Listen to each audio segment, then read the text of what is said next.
वक्त एक बार फिर से हम मौजूद हैं मोहम्मद असलम खान जी के पंचायत भवन पर, जो कि बीनापारा ग्राम सभा में मौजूद है। आज यहाँ पर ओम प्रकाश राजभर मंत्री जी आने वाले हैं इसका उद्घाटन करने के लिए। आराम से हटते रहते रहिए ना, आराम से निकलते रहिए, आराम से उधर निकलते रहिए पीछे। आप भी प्रधान बीनापारा थोड़ा ध्यान।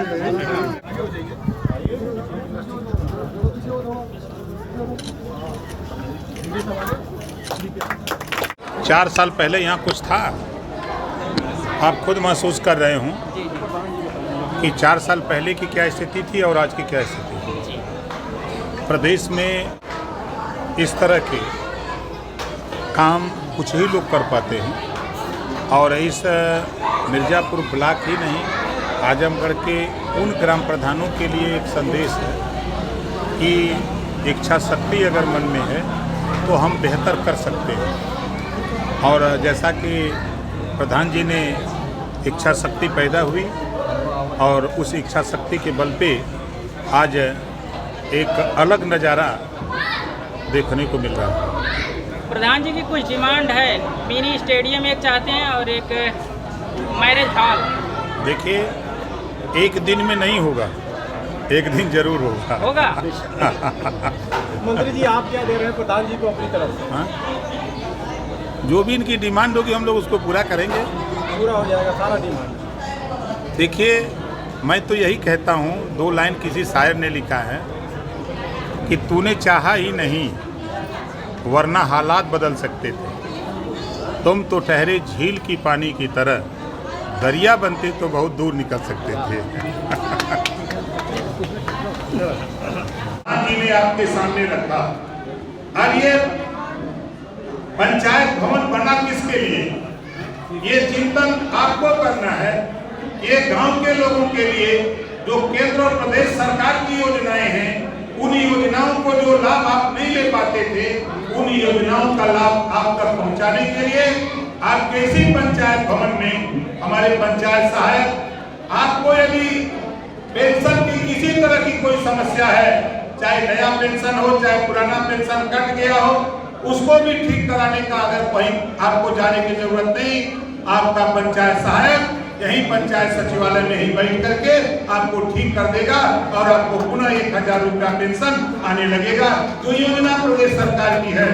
इतना ही नहीं साथियों, आपको चाहे राशन कार्ड बनवाना हो, आपको कहीं नहीं जाना है, आपको खतौनी बनवाना है, कहीं नहीं जाना है, बिजली का बिल जमा करना है, कहीं नहीं जाना है।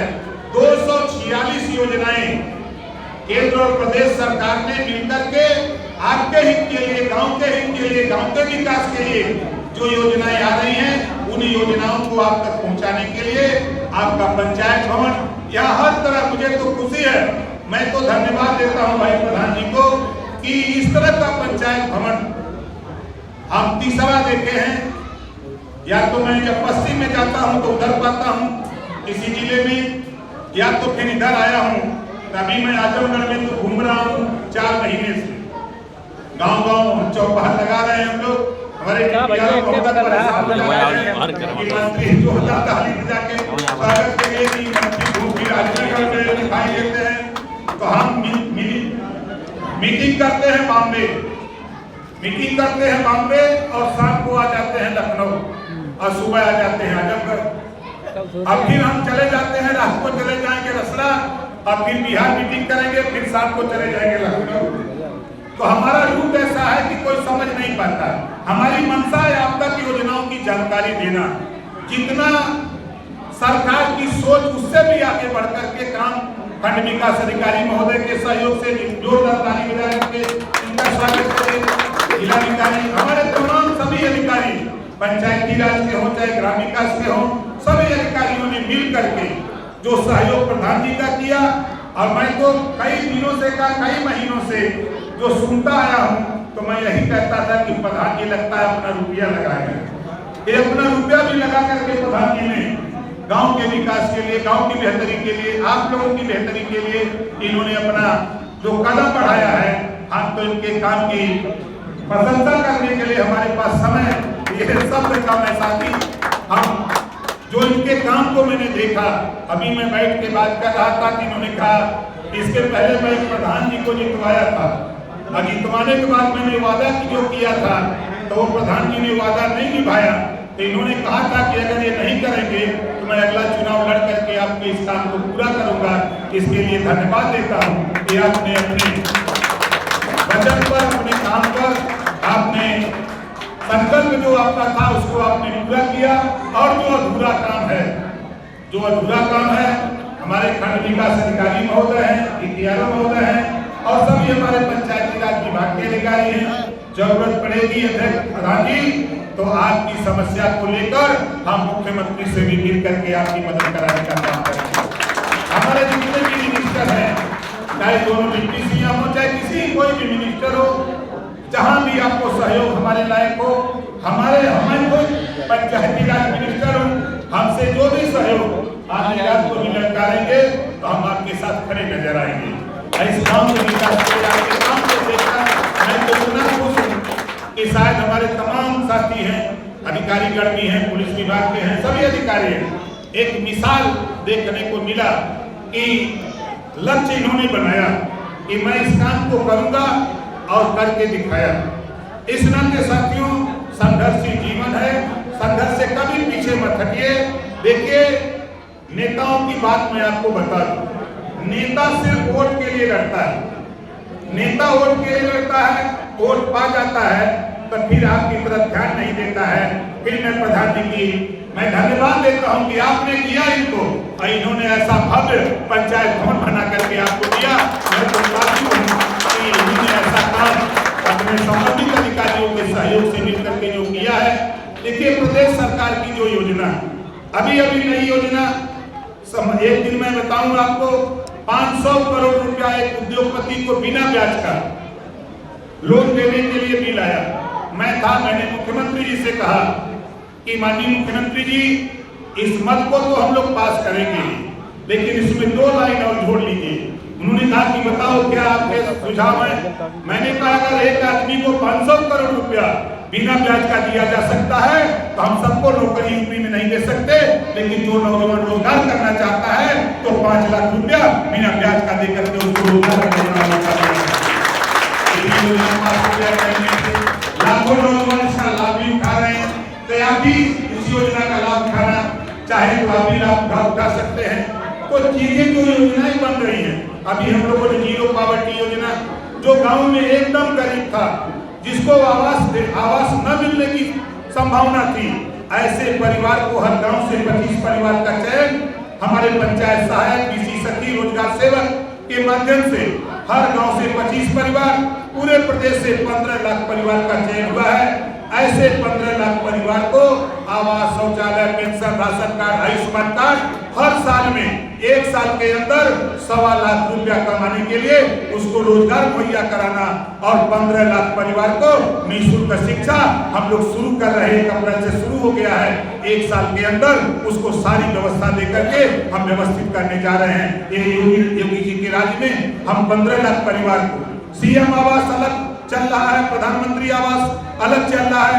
कोई भी व्यक्ति नहीं बचेगा साथियों कि जो सरकार की योजनाओं को से अगर वंचित है तो ये हमारा आपका दुर्भाग्य कि हम उसको संदेश नहीं पहुंचा पा रहे हैं। इसी नाते पंचायत भवन का निर्माण किया जा रहा है कि हमारे अधिकारी जाएंगे, चौपाल लगाएंगे, आपको बताएंगे, जो योजनाएं बन रही है उसको भी समझाने का प्रयास करेंगे।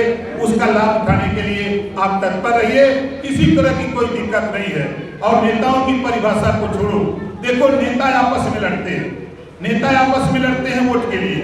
अगर अभी हम ज्वलंत आपको बता दें, अगर राहुल जी की बात करें, सोनिया जी की बात करें, अगर हम बात करें मायावती जी की, अगर बात करें अखिलेश जी की, आप बताओ इन लोगों के पास वक्फ बोर्ड की जमीन है? इन लोगों के नाम से वक्फ बोर्ड की जमीन में भी परेशान है। एक भी वक्फ बोर्ड की जमीन का लाभ मजबूत मुसलमान उठा रहा है। सरकार की मंशा है कि कमजोर मुसलमान के भी बेटा बेटी और महिलाओं को भी वक्फ बोर्ड की संपत्ति का लाभ मिले, ये सरकार की मंशा है। लोग समझा नहीं पा रहे हैं। अभी जब एनआरसी और सीए आया तो लोगों ने कहा कि नागरिकता लेने का कानून है, मुसलमानों की नागरिकता छीनी जाएगी।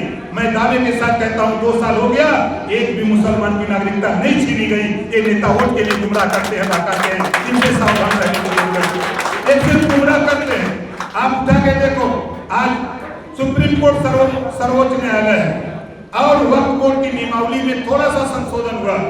सिर्फ हुआ क्या है, वक्फ ट्रिब्यूनल कोर्ट में अगर किसी की संपत्ति को अगर वो वक्फ बोर्ड का मेंबर जाके कह दे कि मेरी संपत्ति है, तो वो वक्फ बोर्ड कोर्ट में ट्रिब्यूनल कोर्ट में सिर्फ सुनवाई अंतिम फैसला होता था। सरकार ने कहा कि नहीं, ये रिव्यू कोर्ट में भी जा सकता है, ये सिविल कोर्ट में भी जा सकता है, ये हाई कोर्ट भी जा सकता है, ये सुप्रीम कोर्ट भी जा सकता है। यही तो बिल में संशोधन है। कौन सी बुरी बात है? इसी को लेकर तिल का ताड़ लोग बना रहे हैं और देख लीजिएगा 2 साल के बाद तिल का ताड़ बनाने वाले लोगों को वो हंस रहा होगा, ये बोलने लायक नहीं रह पाएंगे।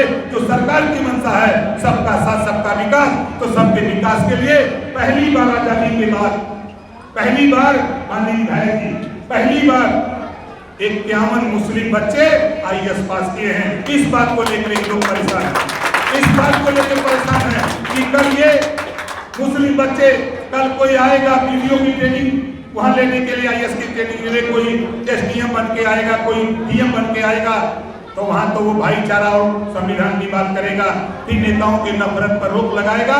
इस नाते नेता लोग परेशान हैं कि ये इनमें शिक्षा न आवे, इनमें जानकारी न हो कि शिक्षा से क्या क्या लाभ है। इस नाते ये नेता लोग इस देश के लोगों को पढ़ा रहे हैं पाठ सूरह दुनी 8। इस नाते भैया हम लोग मिलके पढ़ा रहे हैं पाठ सूरह दुनी 32। आप पढ़ो मोहम्मद साहब को। मोहम्मद साहब ने कहा है बेकस बेपना लाचार कमजोर की मदद करना चाहिए। पढ़ो, भगवान ने कहा है, अल्लाह ने कहा है, ईश्वर ने कहा है, खुदा ने कहा है, खुदा उसी की मदद करता है जो खुद अपनी मदद के लिए तैयार होता है। आज प्रधान जी ने गांव के विकास के लिए जो मन बनाया, इन्होंने तैयारी किया, फैसला लिया, आज इन्होंने ऐसा भव्य और दिव्य पंचायत भवन बना करके आपके हवाले दिखा दिया कि हम हमारी इच्छा है। ऊपर वाले ने, अल्लाह ने भी इनकी मदद किया, नीचे वाले अधिकारी भी इनकी मदद किए, सभी लोगों ने मदद किया है। साथियों, इस नाते नेताओं के चक्कर में नहीं, आप अपना चक्कर चलाओ। हम तो कहते हैं कि बाबा साहब डॉक्टर अम्बेडकर जी की कल जयंती है, उन्होंने 2-3 लाइन कहा है, शिक्षित हो, संगठित हो, संघर्ष करो। किसके लिए? स्वास्थ्य के लिए, रोजगार के लिए, नौकरी के लिए, अपने बच्चों के अच्छे अमन चैन के लिए, भाईचारे के लिए। यही तो बाबा साहब डॉक्टर अम्बेडकर का संदेश है, यही मोहम्मद साहब का संदेश है, यही पंडित दीनदयाल उपाध्याय जी का संदेश है, यही गौतम बुद्ध जी का उपदेश है, यही छत्रपति साहू जी महाराज का उपदेश है, यही महात्मा ज्योतिबा फूले का उपदेश है, यही सावित्रीबाई फूले का उपदेश है। उसी उपदेश को लेकर के सरकार आगे बढ़ रही है। हम लोग इसको आगे बढ़ाने का काम कर रहे हैं। इसमें आपके सहयोग और समर्थन की अपील करते हुए और पुनः हम प्रधान जी को धन्यवाद देता हूं कि दिन रात आप इसी तरह लगे रहिए। हम आपके साथ हैं, पूरा विभाग आपके साथ है, सरकार आपके साथ है। जब राजभर आपके साथ है तो सरकार आपके साथ है। इसी बात के साथ जय हिंद, जय भारत। मंत्री जी